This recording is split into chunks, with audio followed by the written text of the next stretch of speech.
Hello students, I am Pushpendra Singh और आप देख रहे हैं स्टूडेंट्स मेट चैनल। इस वीडियो का हमारा टॉपिक है द कोल्ड वॉर इरा और ये वीडियो है पार्ट सेकेंड। और मैं उन व्यूअर्स के लिए बता दूं जो इस वीडियो को पहली बार देख रहे हैं, उन्हें देखना चाहिए पार्ट फर्स्ट, क्योंकि आधा चैप्टर हमने पार्ट फर्स्ट में कवर कर रखा है। Rest of the chapter we are covering in this video. Chapter 1, class 12, the cold war era. In the previous video, we have already talked about World War First, World War Second, causes of Cold War, the Cuban Missiles Crisis, the emergence of two power blocks, the USA and the USSR. और इस video में हम शुरू करेंगे arenas of the cold war के साथ। सबसे पहले बात आती है what do you mean by arenas. It is connected with the areas where crisis and war occurred or threatened to occur between the alliance systems but did not cross certain limits. वो क्षेत्र जहां युद्ध होने की संभावना हो सकती है या फिर किन्हीं अलग अलग देशों द्वारा युद्ध करवाए जा सकते हैं, और यही हुआ था कोल्ड वॉर इरा में। The two superpowers were poised for direct encounter in Korea, Berlin, the Congo and in several other places. और कोल्ड वॉर के दौरान यूएसए और यूएसएसआर जो अपनी पावर को काफी ज्यादा दिखाना चाहते थे, उन्होंने डायरेक्टली और इनडायरेक्टली अपनी सेना को भेजा और दो देशों के बीच में या एक ही देश में युद्ध जैसी स्थितियां पैदा कर दी थी। जैसे कि कोरिया का एग्जांपल देखें, कोंगो वॉर देखें, युगोस्लाविया वॉर देखें या Afghanistan war etcetera. Both super powers were involved behind the scenes and use these conflicts as proxy wars. और इस टाइप की वॉर्स को प्रॉक्सी वार्स के नाम से भी जाना जाता है। प्रॉक्सी का मतलब होता है प्रतिनिधि। N armed conflict between two states on behalf of other parties that are not directly involved in the hostilities. दो देश हों, दोनों में से कोई सीधे एक दूसरे से संघर्ष न कर रहा हो, बल्कि किसी तीसरी शक्ति का उपयोग करके दूसरे पक्ष को हानि पहुंचा रहा हो। नॉन अलाइंड कंट्रीज जैसे कुछ ऐसे देश थे जो इन दोनों देशों से दूर रहकर काम करना चाहते थे। Actually they were the neutral countries. और जैसे जैसे टाइम पीरियड बढ़ता रहा, the US and USSR decided to collaborate in limiting or eliminating certain kinds of nuclear and non-nuclear weapons through arms control by signing various treaties. इन्होंने कुछ आपस में treaties भी साइन की, जैसे Limited Test Ban Treaty 1963, Nuclear Non-Proliferation Treaty 1968, Anti-Ballistic Missile Treaty 1972, SALT I, Strategic Arms Limitation Talks, SALT II 1979, START I, Strategic Arms Reduction Treaty 1991 and 1993। ये कुछ ऐसी ट्रीटीज थी, कुछ ऐसी संधियां थी जो इन दोनों देशों ने आपस में की, ताकि कोई थर्ड कंट्री इन दोनों देशों से आगे ना निकल पाए। कोल्ड वॉर पीरियड के दौरान कई वॉर हुए थे, जिनमें कुछ फेमस वन, जैसा कि हम बात कर लेते हैं कोरियन वॉर की और बर्लिन वॉल या द बर्लिन ब्लॉकेड की। सबसे पहले कोरियन वॉर 1950 से लेकर 1953 तक। आफ्टर सेकेंड वर्ल्ड वॉर, द्वितीय विश्व युद्ध के बाद, Korea was divided into north Korea and south Korea. सबसे पहले कोरिया की लोकेशन देख लेते हैं। ईस्टर्न कंट्री, चाइना के ठीक नीचे, जापान से ऊपर, मैप में आप देख सकते हैं। यहाँ इस मैप में आप देख सकते हैं north Korea and downwards south Korea. जो नॉर्थ कोरिया था वो सपोर्ट करने लगा कम्युनिस्ट को और साउथ कोरिया सपोर्ट करने लगा कैपिटलिस्ट आइडियोलॉजी को। तो होता ये है, north Korea army invaded south Korea, north Korea ने साउथ कोरिया पर हमला कर दिया और साउथ कोरिया ने हेल्प ली यूएन की, और साउथ कोरिया की हेल्प के लिए यूएसए की सेनाएं पहुंच गई और नॉर्थ कोरिया को हेल्प करने के लिए चाइना ने अपनी सेनाओं को नॉर्थ कोरिया की सपोर्ट के लिए भेज दिया। द वॉर एंडेड इन 1953, लेकिन दोनों साइड कोई भी नहीं जीता। अब बात करते हैं द बर्लिन ब्लॉकेड की 1948 टू 1949। जब वर्ल्ड वॉर खत्म हुआ, ईस्टर्न यूरोप का कंट्रोल ओवर सोवियत यूनियन के पास चला गया। It controlled half of Germany and half of Germany's capital Berlin. तो सोवियत यूनियन ने आधा जर्मनी और आधी कैपिटल जो कि बर्लिन है जर्मनी की, पर कंट्रोल ओवर कर लिया था। The United States, Britain and France controlled western Germany and West Berlin. जैसा कि आप यहाँ देख सकते हैं, ये Germany, West Germany and East Germany. East Germany was controlled by USSR and West Germany was controlled by the three nations United States, Britain and France। और ठीक वैसे ही ये Berlin, West Berlin and East Berlin, और इसके ठीक बीचों बीच ये यहाँ से सोवियत यूनियन ने 1961 में एक वॉल बना दी, कंक्रीट वॉल लगभग 4 मीटर ऊंची, जिससे कि वेस्ट बर्लिन के लोग ईस्ट बर्लिन में ना आ पाए, और यही कहलाई द बर्लिन वॉल। और इससे पहले अगर हम बात करें, इन जून 1948 the Soviet Union blocked railroads that led to West Berlin। 1948 में ये शुरुआत हुई थी कि यूएसएसआर ने जितने भी रास्ते थे वेस्ट बर्लिन से ईस्ट बर्लिन में आने वाले, वो सभी रोक दिए गए थे। और इसी के चलते यूनाइटेड स्टेट्स, ग्रेट ब्रिटेन और फ्रांस ने अपने लोगों को सप्लाईज पहुंचाने के लिए एयरलिफ्ट की थी, और इसी को ही बर्लिन एयरलिफ्ट के नाम से जाना जाता है। नेक्स्ट जो हमारी हेडिंग आती है वो है चैलेंज टू बाइपोलैरिटी। बाइपोलैरिटी का मीन्स होता है टू फेस्ड, दो चेहरे। एक ऐसा देश जिसे स्ट्रॉन्ग कंट्रीज से आगे भी निकलना है, अपनी इकोनॉमिक अर्थव्यवस्थाओं को भी सुधारना है, और ताकतवर देशों के कंट्रोल ओवर से बचकर भी रहना है। A system of world order in which the majority of global economic, military and cultural influence is held between the two states। A bipolar world is that of the Cold War between the United States and the Soviet Union, which dominated the second half of the 20th century। जैसा कि हमने पढ़ा है, cold war के चलते ये दो देश यूएसए और सोवियत यूनियन यानी कि यूएसएसआर एक दूसरे से आगे निकलना चाहते थे और दूसरे देशों को डोमिनेंट बनाना चाहते थे। परंतु कुछ ऐसे देश भी थे जो इनसे बचकर रहना चाहते थे, ना तो इनके खिलाफ चलना चाहते थे और ना ही इनके साथ चलना चाहते थे। Actually they were the neutral countries. और इसकी शुरुआत करने के लिए 5 देश सामने आए, Yugoslavia, Egypt, India, Ghana and Indonesia. और इन 5 देशों के प्रतिनिधियों ने, जैसा कि आप पिक्चर में देख सकते हैं, नाम का निर्माण किया। नाम Non-Alignment Movement।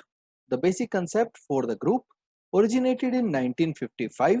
1955 में ये कंसेप्ट रखा गया कि हमें इन दो ताकतवर देशों से अलग चलना है during discussions that took place at the Asia Africa Bandung Conference held in Indonesia। और इस कॉन्सेप्ट की शुरुआत जो हुई थी वो 1955 में बैंडंग कॉन्फ्रेंस में हुई थी, जो कि इंडोनेशिया में है। The first NAM summit conference took place at Belgrade, Yugoslavia in September 1961। और पहला समिट, नाम का पहला समिट जो हुआ था वो बेलग्रेड, यूगोस्लाविया। यूगोस्लाविया जो कि देश आप यहाँ देख सकते हैं इस लास्ट मैप में, ये रेड कलर से कवर्ड किया हुआ इलाका ये यूगोस्लाविया का था। जब यूगोस्लाविया की वॉर हुई तब उसके बाद यूगोस्लाविया को अलग अलग देशों में बांट दिया गया, जैसे कि एट प्रेजेंट सर्बिया, क्रोएशिया और इसके नजदीकी देश। और वो देश जो इस कॉन्सेप्ट के साथ सामने निकल कर आए कि हमें एक अलग ऑर्गेनाइजेशन बनाना चाहिए, उनके प्रतिनिधि आप इस पिक्चर में देख सकते हैं। Pandit Jawaharlal Nehru, the prime minister of India, Kwame Nkrumah, prime minister and president of Ghana, Jamal Abdel Nasser Hussein, president of Egypt, Sukarno, president of Indonesia, and Joseph Broz Tito, president of socialist federal republic Yugoslavia. Map पे भी हम देख लेते हैं, Indonesia वो eastern country है भारत से, यहाँ फर्स्ट मैप पे आप देख सकते हैं island country. Egypt north Africa में, यहाँ सेकंड मैप पे। थर्ड मैप पे आप देख सकते हैं घाना, वेस्टर्न स्टेट ऑफ अफ्रीका। तो इन्होंने जो ये मूवमेंट शुरू किया उसके क्या कारण रहे, आइए उनके बारे में जान लेते हैं।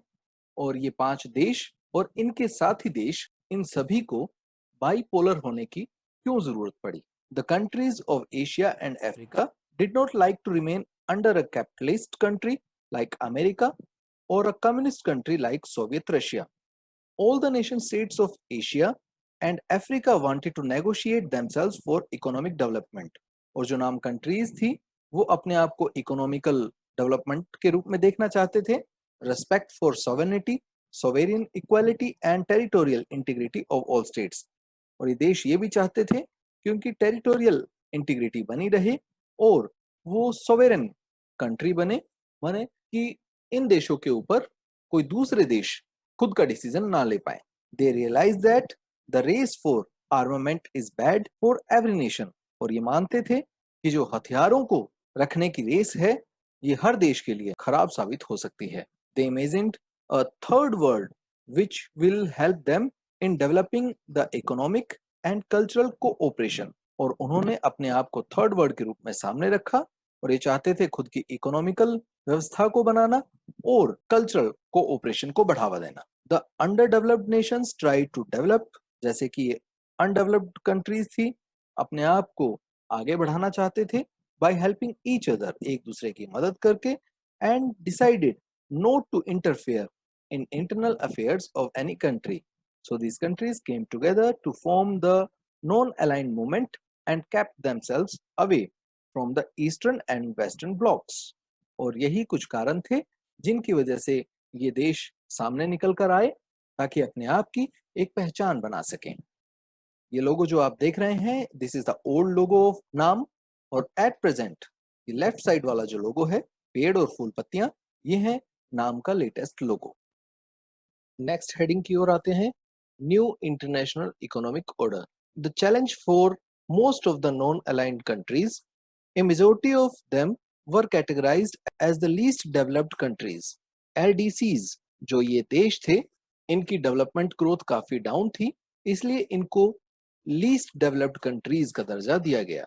Was to be more developed economically and to lift their people out of poverty. और ये देश चाहते थे इकोनॉमिकली स्ट्रोंग हो, उन्नति करें और इनके जो गरीब जनता है उनको सभी पब्लिक फैसिलिटीज सही समय पर मिलती रहें।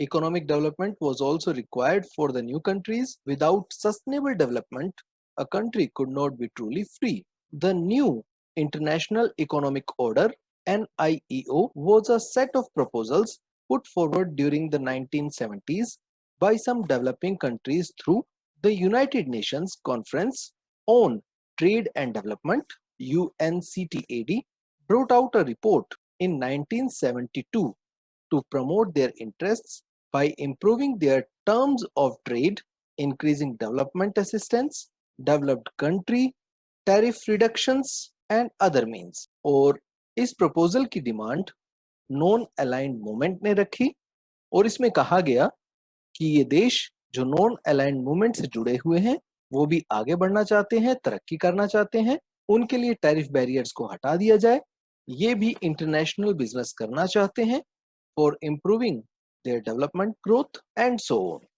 जैसे कि इस रिपोर्ट में कहा गया कि give the LDCs control over there natural resources exploited by the developed western countries. जो इन कंट्रीज में नेचुरल रिसोर्सेज होंगे उनके ऊपर अधिकार इन्हीं देशों का होगा। obtain access to western mistakes so that the LDCs could sell their products and therefore make trade more beneficial for the poorer countries। अब ये देश जो नॉन अलाइंड मूवमेंट से कनेक्टेड थे, वेस्टर्न मार्केट में भी अपना सामान बेच पाएंगे, reduce the cost of technology from the western countries, और उनको वेस्टर्न कंट्रीज से जो टेक्नोलॉजी मिलेगी वो भी कम दामों पर उपलब्ध करवाई जाएगी।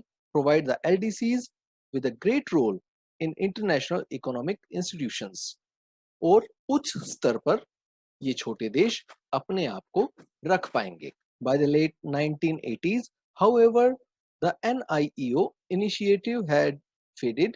लेकिन 1980 के ड्यूरेशन में ये जो इकोनॉमिक ऑर्डर था वो धीरे धीरे खत्म होता गया, क्योंकि the stiff opposition from the developed countries, जो डेवलप्ड कंट्रीज थे उनका लगातार दबाव इन पर रहा, who acted as a united group while the non-aligned countries struggled to maintain their unity। अब देख लेते हैं इंडिया पर कोल्ड वॉर का क्या इफेक्ट पड़ा, इंडिया का रिस्पॉन्स कोल्ड वॉर के लिए कैसा था। India and the cold war. India responded to growth of cold war in twofold। First one, it stayed away from alliances. Further, It raised voice against newly decolonized countries becoming part of either the alliance.